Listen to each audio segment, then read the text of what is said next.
ஒரு நாள் மட்டும் எத்தனையோ கலைகள் இங்கே பார்த்தாலும் தேர் திருவிழா பண்டிகை என்று சிறப்பாக நடந்து கொண்டிருக்கின்றன.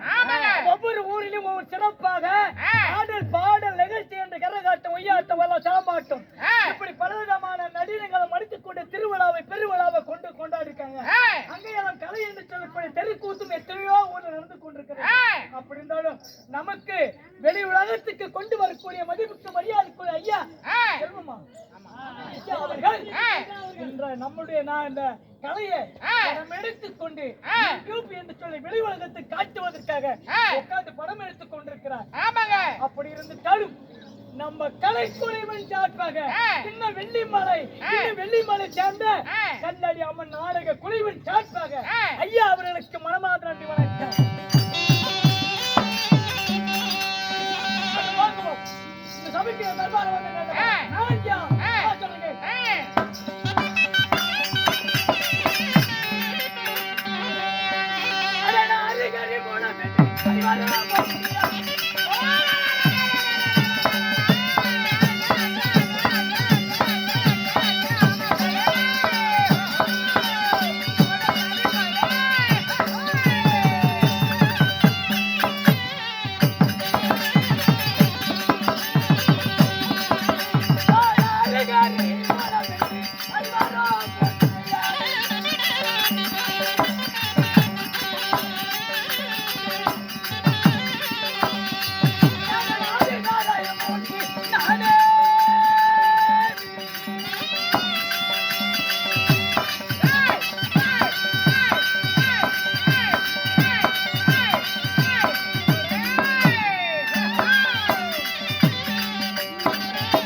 இப்படி சொல்லப்பட்ட 108 அவதாரங்களையும் எடுக்கக்கூடிய என் பெயரோ இப்பொழுது கண்ணா கிருஷ்ணா என்று அழைக்கிறார்கள். அப்படி இருந்துட்டாலும் இந்த பிரபஞ்சமான உலகமானது 4 யுகங்கள் கொண்டது. இந்த 4 யுகத்திலே முதலாவது யுகம் என்ன தெரியுமா? திரையுதா யுகம். இரண்டாவது யுகம் திரையுதா யுகம். மூன்றாவது யுகம் துபாபுரி யுகம். இந்த துபாபுரி யுகத்திலே நான் கண்ணனா பிறந்திருக்கிறேன். ஒரு மாநிலம் சரி தேவர்களா இருந்தாலும் ஒரு தாய் வயிற்றிலே பிறக்க வேண்டும். அப்படி மொத்தமான முன்னோர் பெற்றெடுத்த என் தாய் தந்தைகள் யார் சொல்கிறேன்.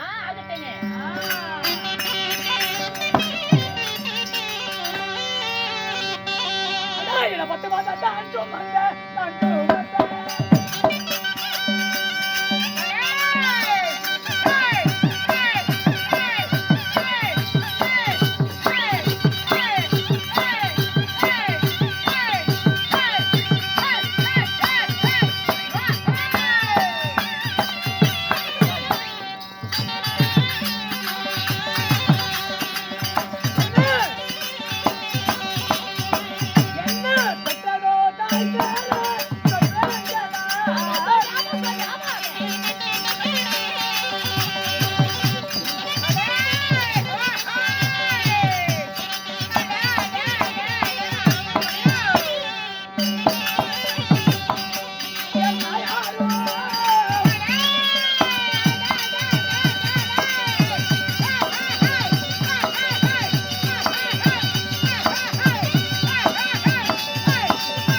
ரோகிணி. ஓ தாயாராகிய தேவகி ரோகிணி. என் தந்தை யாரோ வாசுதேவன். வாசுதேவன். ஆமா. ஆமாங்க. என் தாயார் தேவிக்கு வயித்துல ஆமாங்க. 8வதாக நான் பிறந்தேன். எதற்காக 8வதாக பிறந்தீங்க? அதாவது ஆமா சாமி. என் தாய் கூட பிறந்த மாமன் கமுஷிகன். அரக்க குணம் பிடித்தவன். ஆமாங்க. கொடுங்கோல் ஆட்சி செய்பவன். கொடுமைக்காரன். காமவெறி பிடித்தவன். ஆமா சாமி. அப்படி ஆட்சி செய்து கொண்டிருந்தான். ஆமாங்க. நானே வல்லமை என்ற கர்வம் கொண்டிருந்தான். ஆகையால் என் மாமனுக்கு வாசம் பயந்து 8வது நான் சிறையில பிறந்தேன். சிறையில் பிறந்தேங்க. ஆவணி மாதம் அஷ்டமி திதி அமாவாசை நாளு இரவு 12 மணில நான் சிறைச்சால பிறகுறேன். ஓ நைட் 12 மணிக்கு. ஆமா. அப்பதான் யாருக்கும் தெரியாது. ஏன்னா என்னை கொல்வதற்கு காவலாளிகளை பக்கமா வச்சிருந்தாங்க. அப்போ அது பிறந்த உடனே நான் அப்போது என் தாய் தந்தைக்கு நான் காட்சி கொடுத்து பேச ஆரம்பிச்சிட்டேன். நீங்க பயப்படாதீங்க. ஆமாங்க. உங்க வயித்துல கடவுளாக பிறந்திருக்கிறேன். அதனால அப்படின்னு சொன்ன உடனே ஆமாங்க. ஆனால் ஒன்று மட்டும் சொல்லுகிறேன். எப்படி? அதே தேதியில அதே நாளில என் தங்கை பிறந்தால் யசோதைக்கு. ஆமாங்க. நந்தகோபால வீட்டுல யசோதை பிறந்தார். காரியம் அவளே. பரமேஸ்வரி அவளே. இந்த பூமாயதான். இந்த அம்மன் பல அவதாரம் எடுத்திருக்கிறாங்க. அப்படி இருக்கும்போது அப்படி இருக்கின்ற காலத்திலே அந்த பெண் குழந்தைய இங்கே கொண்டாந்து விட்டுருங்க. என்னை கொண்டு போய் அங்க விட்டு விடுங்க. அப்படி ராத்திரிக்கு ராத்திரி தூக்கி போய் அங்கே பிறந்த பெண் குழந்தைய மறுபடியும் சிறைச்சாலை விட்டாங்க. கோழி கூவனது. எல்லாரும் கண் விழித்தார்கள். 8வது குழந்தை பிறந்தது என்று மாமன் கவசம் எடுக்கிறே சொன்னார்கள். மாமன் என்னை கொல்வதற்கு வந்தார். இங்கே பார்த்தால் பெண் குழந்தை. இந்த குழந்தை தான் கொல்லும் என்று ஆகாய அத்திரிவரது அன்றோர் காலத்துல சொன்னது. இப்போது அந்த குழந்தையை கொல்லுகின்றேன். அப்படி அந்த குழந்தையை அப்படி கர்ற நின்று சுழட்டி ஆகாயத்திலே வீசினார். ஆமா. அடே கௌசிகா, உன்னை கொல்லும் குழந்தை கோவிலத்திலே வளர்கிறது. என்னை கொல்ல முடியாது. என்னால் கொல்ல முடியும். ஆகாயத்தில் அப்படியே மறைஞ்சிட்டா. என்னை கொல்வதற்கு அரக்கு என்ற பூதிக்கு அனுப்பினார். பல அரக்கர்களை வைத்தார். அஞ்சும் சிறு வயது அறியா பருவம். என்னை கொல்வதற்கு மாமா அங்கிருந்து படையை கூட்டு வந்தான். உண்மைதாங்க. உன்னை போன்ற பிள்ளைகளோடு இந்த மண்ணையும் தின்னுக்கொண்டு விளையாடி கொண்டிருந்தேன். மாமன் அறுவதை பார்த்தேன். அப்போது நான் எப்படி காட்சி கொடுத்தேன்? என் வாயில ஆணு திறந்து காட்டினேன். என் வாயுக்குள்ள ஒரு உலகமா தெரியும்படி காட்சி கொடுத்தேன். மாமன் பார்க்கிறார். என்னடா இந்த குழந்தை வாயில உலகம் தெரிகிறது. அப்படி என்று பயந்து போய் நின்றான்.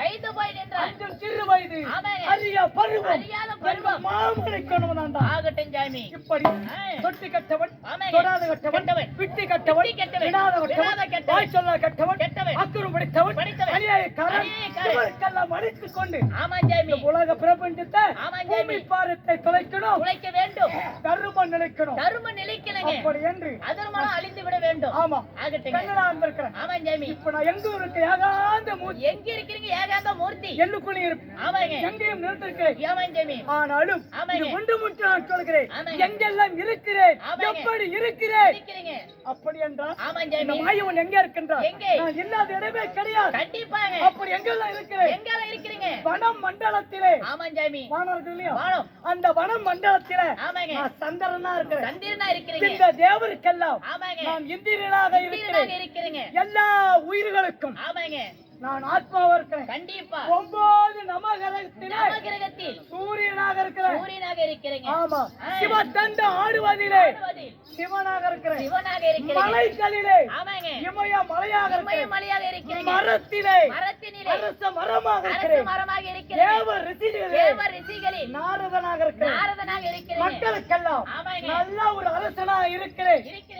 பசுகளிலே காமதேன பசு, நாகங்களிலே வாசிகையாக இருக்கிறேன். ஆயுதம் எடுப்பதிலே ராமனாக இருக்கிறேன். நல்லவனுக்கு நல்லவன், கெட்டவனுக்கு யமனாகவும் இருக்கிறீங்க. மீன் இனங்களிலே முதலையாக இருக்கிறேன்.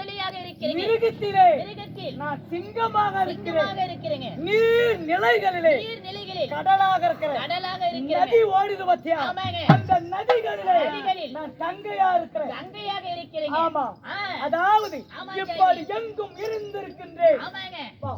புல போட்டு இப்படி ஆகட்டும். ஏகாந்த மூர்த்தி மூர்த்தி மும்மூர்த்தி தேவர்களல்ல ஆமாங்க. ஒருவராய் விளங்கி வரக்கூடிய விளங்கி வரக்கூடிய என் பேர் கண்ணன். கண்ணன். என் தொப்புள் கொடி வழியாக ஆமாங்க. பிரம்மாவை உண்டு செய்து உண்டு செஞ்சீங்க. பிரம்மாவிடத்திலே 4 வேதங்களை கொடுத்து கொடுத்தீங்க. ரிக்வேதம், ஆமாங்க. யஜுர்வேதம், அதர்வேதம், யஜுர்வேதம், தனர்வேதம், 4 வேதங்களை கொடுத்து கொடுத்தீங்க. இந்த உலக அன்ன எல்லார் ஜீவனுக்கும் ஆமாங்க. பிண்டங்களை பிடிக்கும்படி கொடுத்து காமாஞ்சாமி. கல்வியிலே அரசியாக இருக்கின்றால் கலிவான் கலைவாணி. உலகெங்கும் படிவத்தை என் மைத்துன பரமசிவன் ஆமாங்க. ஆதி சக்தி நாயகி பார்வதி பார்வதி. நான் கண்ணனாக பிறந்தேன். ஆமாங்க. என் மணி செல்வத்திலே லட்சுமி, யார் சாமி? செல்வத்திலே உயர்ந்தவள் லட்சுமி. யார் உங்க மனைவி? என் மணி உங்க மனைவி எப்பேற்பட்டவங்க? லட்சுமி. ஓ லட்சுமி. ஆமா. ஏன் சாமி? ஆ. உன் மனைவி நாளைக்கு சாயந்தரம் ஒரு 7 மணிக்கு என் வீட்டுக்கு அனுப்பி விட்டுருங்களா? காலைல 6 மணிக்கு அனுப்பி விட்டுறேன் சாமி. மாதவன். நைட்டு 7 மணிக்கு அனுப்பி விட்டா போதும் சாமி. ஆ. காலையில வெடிஞ்சோன்னு 6 மணிக்கு மாதவன், மாதவன், மாதவன். விட்டுறேன் சாமி. எப்படி இந்த ஒரு கேள்வி கேட்டு விட்டாய்? ஆமாங்க. என் மனைவி உங்க வீட்டுக்கு வருவது என்றால் ஆமாங்க. தாய் என்றால் வரமாட்டா, ஆ. போனாலும் போக மாட்டா. போக மாட்டா. அவள்களை அழைப்பாது எப்படி இருக்கணும் தெரியுமா? எப்படிங்க இருக்கணும்? ஓ மனைவி இருக்கிறாளே ஓ எங்க வீட்டுக்காரி ஆமா ஆமா. எப்படி இருக்கணும்? எப்படி என்றால் ஆமாங்க. காலையில முகூர்த்தம் என்ன சொல்லக்கூடிய 6 மணிக்கு முன்னாடி எந்திரிச்சணும். நான் சொல்றது கேளு. ரைட்டுங்க. 6 மணிக்கு எந்திரித்து எந்திரிச்சு. லட்சுமி பசுமாட்சியே இருந்தால் அல்லவா, ஆமாங்க. அந்த பசுமாட்சி சாணத்தை கொண்டு வந்து நன்றாக கரைத்து நன்றாக கரைத்து மூஞ்சிக்கை சுத்தம் பண்ணி பண்ணி அங்கே கிழக்க சூரியன் உதயம் என்றான் பாத்தியா, ஆமாங்க. அதற்கு முன்பாக கிழக்கே திரும்பி ஆமாங்க. 3 தளி அப்படி தளிக்கணும். தெளிக்கணும். அப்படி தளித்து எல்லா பக்கமும் அப்படி தளிக்கணும். ஆமாங்க. அப்படி தளித்து கொண்டே வா வான்னு இப்படியே தளிச்சுக்கிட்டு வாங்க முடியும் சொல்லி வீட்டுக்கு கொண்டு போ. ஆகட்டுங்க. இப்படியே செய்தியானா செஞ்சியானா லட்சுமி உன் வீட்டுக்கு வருவான். ஏங்க அதுல தாங்க இடிக்குதுங்க. இப்ப என்ன என் மனைவி தூங்கி 8 மணி ஆகுது. எப்ப அவ காலையில 6 மணிக்கு எந்திரிக்கிருச்சு. அவ சாணம் போறதுக்கே 9 மணி ஆகிடுச்சு. அப்புறம் எங்க மாட்டு சாப்பிட்டு போட்டு. ஏய், போடா, போட்டு. இன்னைக்கு பாண்டவர்கள் என்ன நினைச்சிருக்காங்க? ஆமாங்க. என்ன காரணம்? காரணம் பாக்கணும். ஆமாங்க. பாத்துட்டு சரி, அப்படி ஆகட்டுங்க. ஆ. ஆ.